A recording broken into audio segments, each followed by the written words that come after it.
নমস্কার বন্ধুরা, কেমন আছেন সবাই? চলে এসেছি শখের চাষবাস চ্যানেলের নতুন একটি ভিডিও নিয়ে। এখন জানুয়ারি মাসের প্রায় দ্বিতীয় সপ্তাহ। আমাদের গাছে মুকুল চলে এসেছে। কাটিমন গাছ বা 12 মাসি গাছগুলি যেগুলি আছে সেগুলি একটু অ্যাডভান্সে মুকুল চলে এসেছে এবং বাড়ি 4 ভ্যারাইটিগুলিতেও মুকুল চলে এসেছে। আম গাছে ঠিক মুকুল আসার পর আমরা গাছে কি পরিচর্যা করব সেই বিষয়ে আজকের ভিডিও। তার আগে আমরা দেখে নিই আমরা কিভাবে বুঝবো গাছে মুকুল আসছে। এই দেখুন, এটি মুকুলের প্রথম স্টেজ।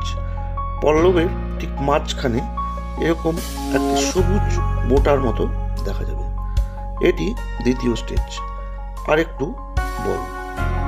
এটি দেখুন তৃতীয় পর্যায়ে, আরেকটু বড়, এবং এটা দেখে আমরা পরিষ্কার বুঝতে পারি এটি অবশ্যই আমের মুকুল।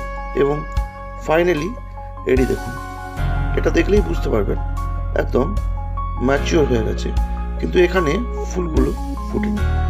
এই অবস্থায় প্রথমেই আপনাকে যে কাজটি করতে হবে সেটি হলো একটি ফাঙ্গিসাইড, যেটা ম্যাঙ্কোজেব এবং কার্বনডিজিম যুক্ত, যেমন সাফ, স্প্রিন্ট, পাওয়ার ব্যাংক ইত্যাদি। প্রতি লিটার জলে 2 থেকে 2.5 গ্রাম মিশিয়ে এবং তার সঙ্গে একটি কীটনাশক প্রোপেনোফস প্লাস সাইপারমেথ্রিন যুক্ত, যেমন প্রোপেক সুপার বা রকেট।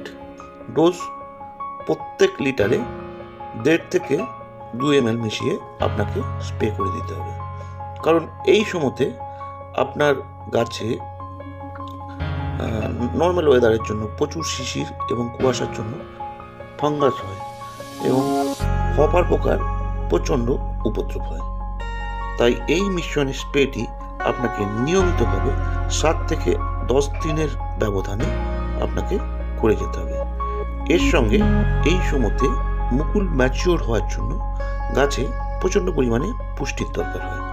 এই কারণে আপনাকে একটি ম্যাক্রোনিউট্রিয়েন্ট যেমন মোমোমিন বা অ্যাক্রোমিন গোল্ড ডোজ 1.5 গ্রাম বা 1.5 ml প্রতি লিটার জলে, এবং তার সঙ্গে একটি সলিউবল ফার্টিলাইজার 05234 ডোজ 4 গ্রাম প্রত্যেক লিটার জলে মিশিয়ে আপনাকে 10 দিনের ব্যবধানে অন্তত 2 বার দিতে হবে, গুটি সেট হওয়ার আগে পর্যন্ত।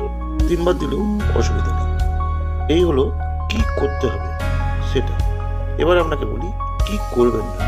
আমে মুকুল না আসা পর্যন্ত আপনাকে গাছে ভালোভাবে জল দেওয়া চলবে না।